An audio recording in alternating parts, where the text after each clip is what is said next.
వెన్నుపూస ఇప్పుడు ఈ ఇన్ఫ్లమేషన్స్‌కి లేదా ఏజింగ్ ప్రాసెస్‌కి హ్మ్.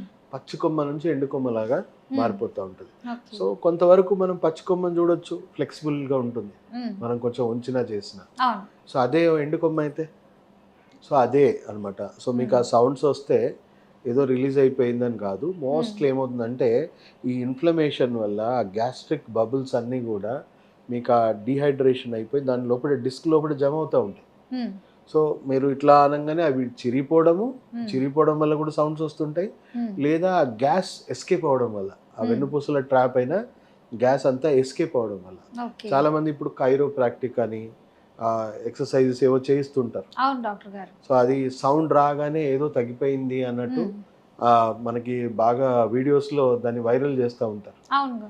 సో, అది ఒక రకంగా చెప్పాలనంటే, మీకు దాంట్లో ఉన్న గ్యాస్ట్రిక్ బబుల్స్ వెళ్ళిపోవడం వల్ల సౌండొచ్చింది గానీ, హుహు. మీ డిస్క్‌లు సెట్ అయిపోవడం గానీ, లేదా నరాల మీద ఉన్న ప్రెషర్ తగ్గిపోయిందని గానీ, లేపోతే మీకు డిస్క్ మొత్తం గూడా మళ్ళీ హెల్తీగా మారిందని హ్మ్. భ్రమలో ఉండకండి.